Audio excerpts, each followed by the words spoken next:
I'm Dave Breakenridge, and this is Under the Dome. On October 18th, Albertans go to the polls in municipal elections, and on the ballot, they'll also be facing a pair of provincial referendums.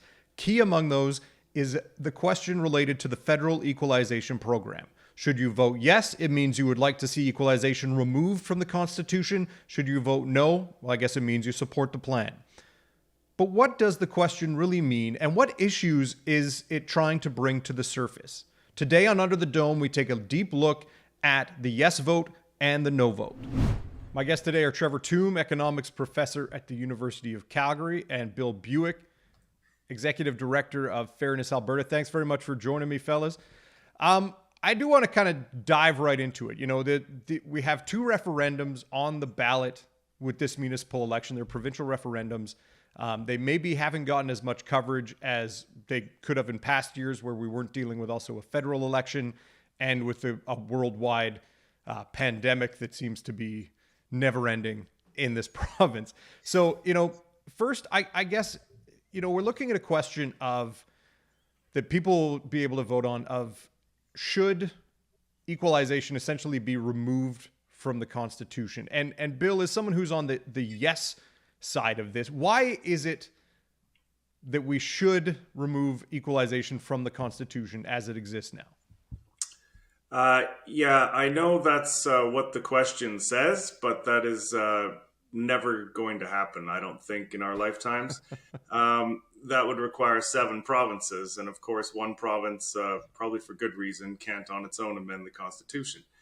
But what this is about is getting forcing the federal government and actors at the federal stage to take Alberta's concerns about fiscal fairness seriously. This is a way to leverage our concerns to the somewhere closer to the top of the national agenda and actually get them addressed meaningfully, and hopefully have the chance to make provinces like Ontario and British Columbia realize that they too have a lot to gain from equalization reform, that it's also the case for them that far too many of their people's tax dollars are getting taken by Ottawa and sent east to east. So it's, yes, the question does say that, but the reason it's formulated that way is because in 1998, there was a Quebec secession referenced by the Supreme Court. And while it did focus on the specifics of secession and what that would entail and how that might work with the Constitution, they also recognize that there's a general principle that whenever a province has enough concern about something in the Constitution or enough concern about something in the way that the Federation is working, that they pass something like a referendum to change the Constitution. This, you know, requires everybody to pay attention and try and work it out. This requires there's a duty on the federal government to say, whoa, this is serious. Let's go see what we can do to try and work this out with this province who's clearly upset. So it's sort of common sense that a referendum is much more powerful than just a premier going and demanding things. But it's also been affirmed by the Supreme Court. So the reason the language specifically talks about the Constitution is to meet that threshold of demanding change to the Constitution. Now, Trevor, I know that I've seen you on social media. You've presented arguments around equalization and the formula and excuse me, and the formula and you know why there may be problems with it, but why, you know, referendum may not be the best way to deal with it. What are your thoughts on what Bill just said, that, you know, even though, you know, our referendum isn't going to change anything, but it's a worthy exercise? What's your take on that hypothesis?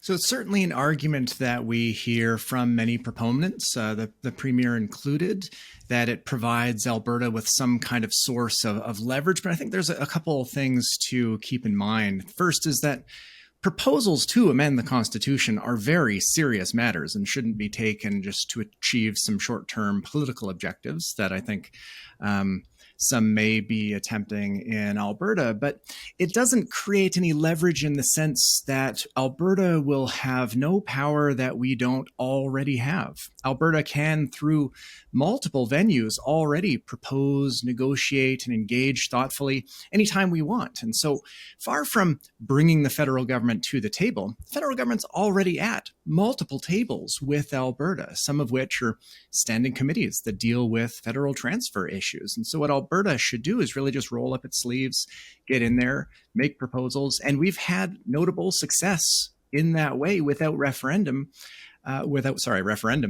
in the past. I think most recently is concerns historically around uneven treatment in health and social transfers. Well, we've now moved to a system of equal per capita transfers across the country, and Alberta benefited tremendously from that move. Since that was phased in a few years ago, I think starting around 2007, Alberta's benefited by $13 billion to its bottom line. And so this referendum, I think, it's asking us a question, and we need to answer that question and not bring in all sorts of other grievances. Because if it's a vote for some about concerns in the Federation that go beyond equalization, if it's about carbon tax frustration, or for some it's about pipeline frustration, for other it's about federal spending decisions, or maybe even for some dislike of a certain federal politician, that means the referendum doesn't really send any kind of message at all if the message that we're not sending is whether or not you favor removing the principle of equalization from the Constitution. And so that's where I think the focus should be.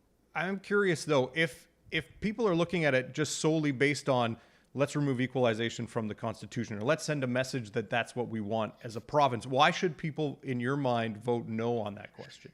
No, so if one genuinely disagrees with the principle of equalization, far be it for me to try and convince them that they should not vote yes in that case. And so if one is reading the question, genuinely reflecting and answering that question, great.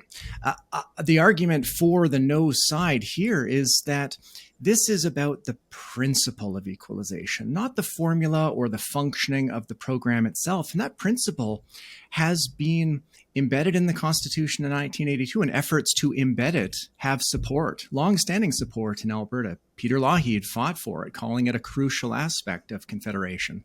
Ernest Manning also supported including it and the principle in the Constitution. And so what is that principle? That is our commitment as a country to ensuring that wherever you live, you can access reasonable public services without having your provincial government resort to abnormally high taxes to pay for it. And that principle is entirely fair, and Alberta is treated no differently than any other province under it. I mean, we don't receive a payment in the equalization program, certainly not, but that's not because we're victims. We don't receive a payment because we're rich.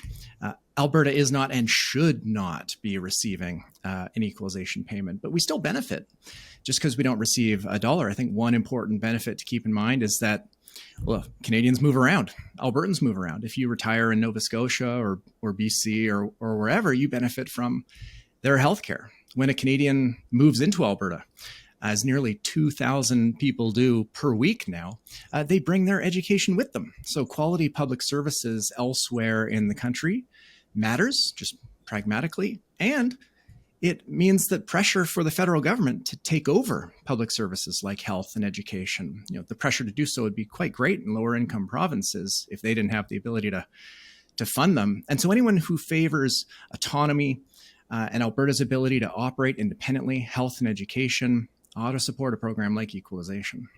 Bill, as someone who represents a group called Fairness Alberta, there's been a lot of talk in Alberta recently about whether we get a fair deal in our place in Confederation.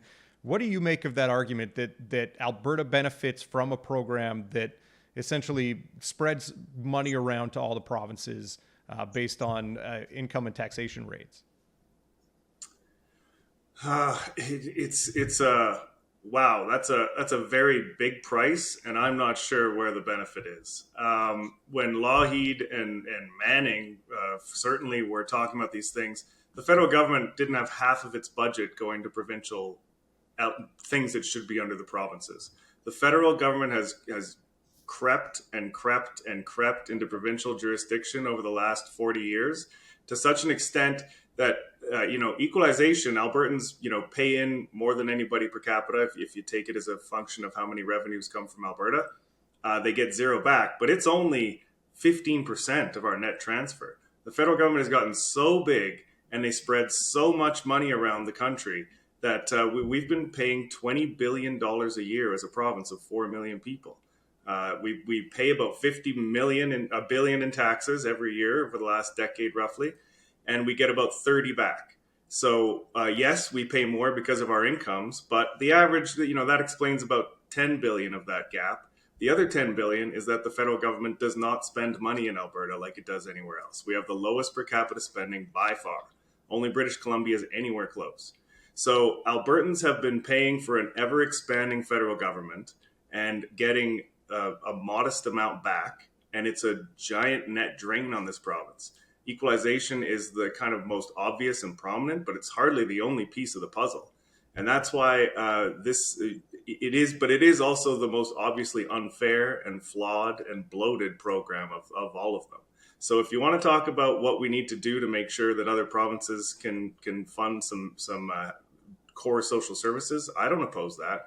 But either Albertans are paying $1.5 to $3 billion net into the Canada Health and Social transfers because we pay more than the per capita share, but we get the per capita amount back. So there's about a $1.5 billion this year. In previous years, it was as high as $3 billion that we were paying other provinces for their health care.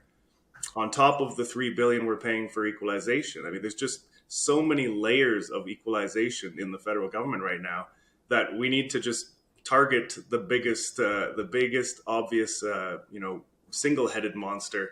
And then as we go after that, let's talk about, if you don't want to get rid of that, then let's talk about some other things we can do to reduce the burden on Albertans who can't afford to send this much money to the rest of the country anymore. Trevor, what do you make of that argument that it's kind of like the worst of the worst fairness programs that we have in Canada, that equalization is bloated and inefficient and essentially unfair to some provinces over others? So I don't view equalization as itself inherently unfair, as much as I think there are problems with it and reforms that need to be undertaken. There's features of that program that were implemented during the financial crisis just because of the expediency of the moment. I'm thinking about how the program has a fixed pool of dollars and is in no way connected to the level of inequality that actually exists across provinces. So I think Bill and I agree that the formula can and should be reformed, just as every large program, as circumstances changed, should be reviewed and reformed. Absolutely, no question. But that doesn't mean that the program itself is inherently unfair. It does tend to pay more to lower income provinces. Alberta is not a lower income province. And so our not receiving dollars under that program is for a very good reason. Alberta shouldn't receive any payments under that program. So it's not arbitrary largesse for recipients. Payments are determined by a formula. It's clear and objective. And yeah, however flawed it may be, we can talk about reforms to that formula. And with respect to all the other aspects of the federal budget, Bill is absolutely right. Can't possibly disagree with him. That latest data for 2019, that gap, my own estimates, it's right around $20 billion. And a big chunk of that is, income, as he noted. Another chunk of that is we're young. So a portion of why the federal government doesn't spend as much in Alberta is because old age security payments and CPP payments don't flow here because elderly individuals are a much smaller share of our population than it is elsewhere. So if one wants to think about federal discretionary problems, then that's maybe somewhere around $4 to $5 billion, which is certainly not small by any stretch. But the referendum is not about this. It's asking us about Section 36 of the Constitution. Do we want to turn our back on a commitment to ensuring reasonable public services exist across the country at reasonably comparable rates of taxation? And in terms of whether these other portions of the federal budget and how they're unevenly distributed, whether it's fair or not, depends on whether you think we should have redistributive programs across individuals. Our tax system is deliberately designed to distribute away from higher income and towards lower income, and away from young to old. And one can view that as unfair. And that's fine if one prefers a flatter income tax system or a shift of income towards consumption taxes and so on. But that's not about fairness to Alberta. And that's a legitimate federal policy conversation that we should be engaging our MPs with. Mm-hmm. Now, one of the things that both of you have mentioned is level of taxation within a province. And one of the arguments against the complaints regarding equalization is that, well, if Alberta wanted to have similar public services to other provinces, if they wanted a daycare program like Quebec has, they don't need to complain about equalization. They need to look at their provincial government and say, well, we have a very low rate of taxation. We want to, we have a flat income tax rate. We have, or at least we did. We've cut provincial corporate taxes in Alberta. Like, what's the argument against taxation as a way of addressing some of these issues that people like to raise as a problem with equalization? Bill, I'll let you take that one first. Yeah, I don't really, I prefer not to, we're focused on federal issues. I don't really like the idea of having levers to pull to kind of compel provinces to do things a certain way, either higher taxes or lower. But I would point out that as I just said, we've been sending 50 billion to Ottawa in taxes. That's about 10 billion more than the average. And then we've only been getting back about 30, which is about 10 billion less than the average. So right in there, if we could get, half of that, a third of that back, suddenly, in a kind of recognition from the feds that Albertans are paying a lot of taxes, we're not really sending much money back there, whether it's through employment, whether it's through services, whether it's through transfers to people. It's too much redistribution. They should get a chunk back to cover their services, given all the taxes they pay. If we can just find some mechanisms in order to get $2, $3, $4 billion back, then suddenly that deficit we have is shrinking a lot. So I will just point out that Albertans pay enough taxes to cover the costs. It's just that too many of those taxes are going to Ottawa and then getting sent to make sure Quebec has a surplus, to make sure New Brunswick can continue providing services, despite things like not wanting to do exploration of oil resources and make the most of their economy. There's just a lot of ways in which Albertans could have this covered if we would just be able to get enough of our dollars back. Trevor, your thoughts on the provincial taxation lever in terms of being a remedy to some of the issues locally? Well, a lot of those who express concerns with equalization, and not Bill to his credit, but others will point to Alberta's deficit as a reason for our need for increased federal transfers, and will point to Quebec's surplus as a reason why they should not receive any payment. But we do need to keep in mind that provinces' taxes are different. Alberta's chosen to have low rates of taxation, and there's pros and cons of that, and that's fine. And Quebec has chosen to have high rates of taxation. Alberta's taxes are across the board about 1/3 below the national average, and Quebec's is about 1/3 above the national average. So that nearly 2-to-1 difference is why they're able to have higher levels of spending and run a surplus. And they receive equalization not because their budget is in need of public dollars, but because they're a poor province. Their economy is weaker than average, and Alberta's economy is the richest province, above average in terms of GDP per capita and average incomes and so on. So Alberta has a fiscal problem, right? We have some economic challenges. Our budget is a complete mess and has been for years, and provincial governments are unfortunately too quick to point to Ottawa and place blame at the feet of someone else, and hoping for their difficult choices to be made easier by someone else helping them out. And so Alberta needs to confront its fiscal challenges, and it needs to do it soon. And it needs to do it with an open and honest whole of budget conversation around, spending and taxes. It's not an issue of federal transfers. And the more that we turn our attention to concerns around fiscal federalism issues, the more distraction there is away from solving the problems that are our responsibility. So our deficit is a choice that we make. It's not one that's imposed on us by others. And I think maybe we should make some different choices. Mm-hmm. Now, one last question, and we've talked a lot about the policy and about policy answers to some of these problems. This referendum is happening as there are political issues going on in Alberta. A lot of them are related to the popularity of the government because of its handling of the COVID-19 pandemic.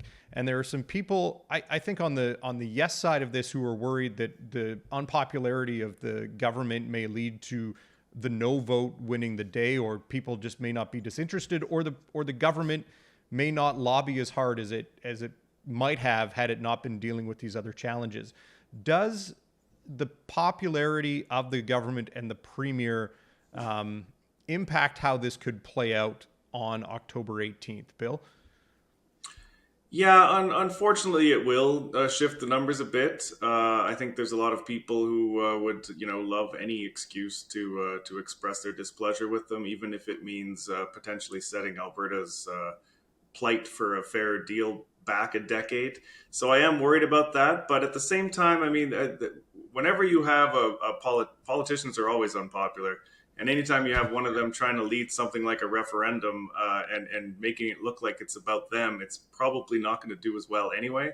So I think in some sense, COVID is a bigger issue because people just don't seem to have the bandwidth for, or at least that's what I've noticed over the last year and a half as I've been doing Fairness Alberta. It's been a challenge to get people to kind of clear their plate off and have a look at this and really want to dive into it. So I would say that's having a bigger effect. But the fact is, and I encourage people to go to equalizationreferendum.ca. We put up a website just for this to help explain equalization. And I show there that equalization is unfair, unaffordable, and unnecessary. And so I try to lay out exactly why this program is way out of whack, gives far too much money to Quebec. The flaws in the program all shift billions of dollars to Quebec that they don't deserve and don't need. And that we can speak up and try to get, we've proposed to cut the program in half and rebate the provinces. That would be $1.5 billion straight into Alberta's services that we could fund better. So there's just a lot of ways that we can fix this. Equalization is seriously flawed. And a vote no on this would just send the message to all of our critics in the rest of the country that we don't really have a problem here. The next time anybody tries to get a fairer deal, they will just point to it and say, you guys couldn't even pass a referendum. Get out of here. So it's really important, whatever you think about the tactics behind it, the vote is happening, and it's really important that Albertans vote yes. Trevor, last word to you on this. Do you think the pandemic will factor into how people vote and your thoughts on, I guess, why perhaps Albertans should disagree with Bill?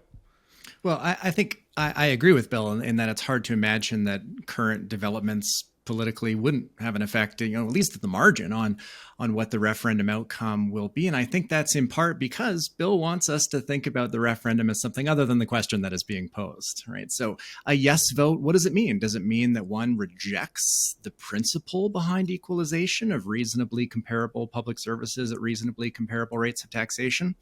Some proponents say, no, it's not about that. It's about all these other grievances that we have in mind. And I think that invites people to also think about voting no as a way to express disapproval of the government's COVID performance or express dislike, let's say, of a certain provincial politician. And that's a shame. I think we're being asked a question about a constitutional issue, and that's a serious thing. And if one disagrees with the principle behind equalization, then vote yes. But if one thinks that we ought as a country to be providing reasonably or ensuring that governments can provide reasonably comparable levels of public services at reasonably comparable rates of taxation, then you have to vote no, even if you have a lot of concerns with the formula. And I guess it's worth noting that Bill raises lots in his writing of legitimate concerns with the formula. But if you ask the government of Alberta what their concern is, they only raise two. One is the program should be capped, but it already is. So I'm not sure who came up with that one. And they want to remove resource revenues from the formula, which in most years, most of the time, would result in larger payments to Quebec. So there's not a clear set of reforms that proponents agree on that are obviously going to improve Alberta's situation or lower payments to Quebec. So I think what we need is a lot more serious work here in Alberta on equalization, work that Bill does, but not work that the government wants to engage with. And so this referendum is, I think, really just a distraction from priorities that we can take care of in Alberta, our economy, our budget, and so on. And so I think voting no means to refocus our attention in Alberta on those issues that we can solve on our own. Well, it's a fascinating discussion. It's one that I know isn't going to go away in Alberta anytime soon, regardless of the results of this referendum on October 18th. Thanks, guys, both for taking the time with me today. Thank you. My pleasure. That's all we have today for Under the Dome. Don't forget you can find every episode at edmontonjournal.com/underthedome, or you can subscribe to us on YouTube. I'm Dave Breakenridge. We'll see you next time.